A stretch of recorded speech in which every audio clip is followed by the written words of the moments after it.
Hi everybody, Dan Illman here for the DRF Bets Race of the Day for Saturday, January the 13th. It's the Jerome Stakes, race number 8 at Aqueduct. If you sign up to DRF Bets right now, you can access a $200 free bet, no deposit required. DRF.com/join is where you need to go. Please use the promo code FREEBET09. Let's take a look at this field of 3-year-olds hoping to take that important next step on the Kentucky Derby Trail, going a one-turn mile in the Jerome. If you head on over to the Race of the Day event page on DRF.com, you can download free formulator, past performances, and handicap along with me as I take this field in post position order. The number 1 is Colt and Mississippi. Keeneland graduate, 6-1 on the morning line for trainer Todd Pletcher. And if you believe in his good, bad pattern, well, then a good race is coming up for Colt and Mississippi. The jury is still out as to how good he is, however. In his 2 wins, a very slow debut win at Saratoga, 60 Beyer speed figure, and then a perfect trip win against much inferior competition at Gulfstream Park West 2 starts back. But he has excuses for his bad races.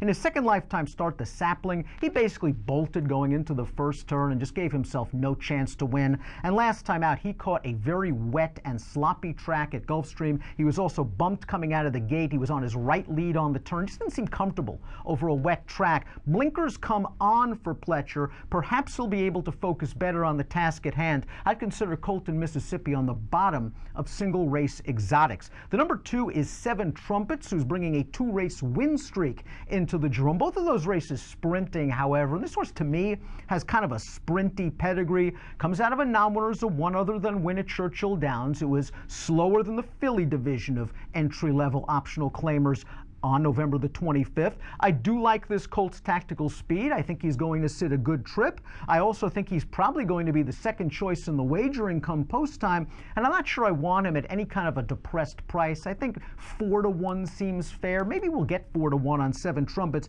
He's another horse that I could see perhaps pulling off an upset if you don't like the favorite, but I will tread lightly because I'm really worried about this additional distance. The number 3 is Regalia, and this horse was a shrewd $50,000 claim 2 starts back, came right back and won first off the claim for Chris Engelhart, but did so against weaker $50,000 maiden claiming competition. This horse has a little bit of pace. Unfortunately for him, there are other speeds in this race, and he is taking on tougher competition for the first time, as is the number 4, Factor This, for trainer Eddie Barker. This is an underrated 3-year-old. He won last time out moving from turf to dirt. It's got the important win over course and distance. 69 Beyer speed figure. He could probably build on that, and his form on turf was pretty good leading into that maiden race. But again, he's just taking on tougher horses. He's a horse that maybe you could use underneath in bets like the Trifecta or Superfecta. The 5 is Smooth B. Big price on the morning line. We've got a formulator fact for Smooth B, but take it with a grain of salt considering this horse is going to be a big bomb.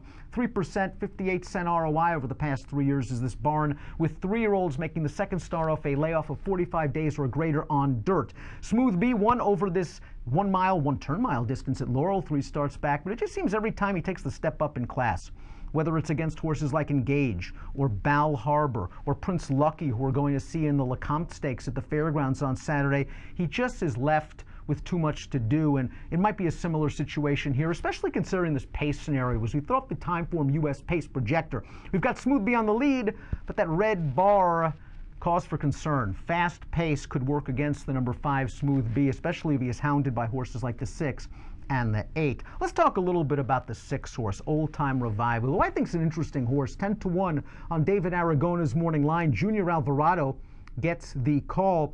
This horse was a rather early 2-year-old, starting in June and July at 5 furlongs, and ran okay in those races.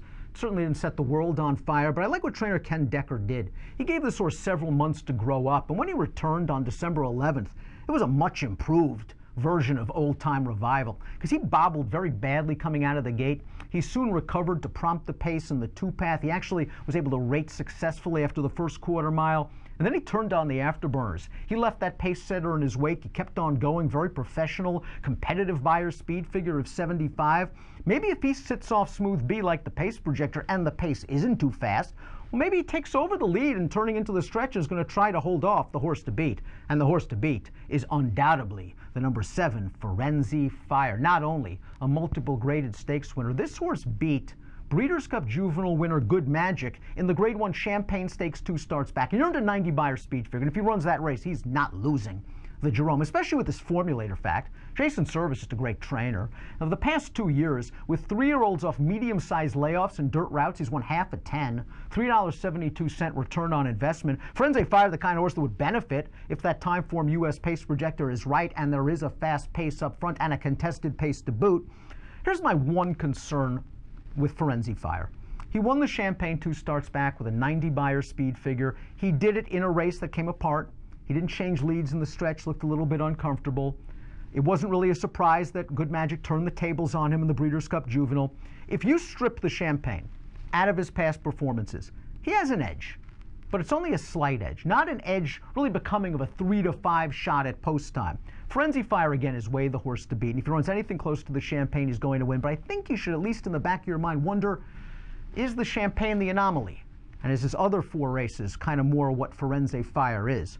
Glenwood completes the field, and Glenwood really up against it, even with the addition of blinkers. Consider that he was 77-1 against 7 Trumpets at Churchill Downs, and he finished 7th that day. He's going to be a big price. He probably tries to push the pace, but I just don't see a situation where Glenwood's going to pull off a very big upset.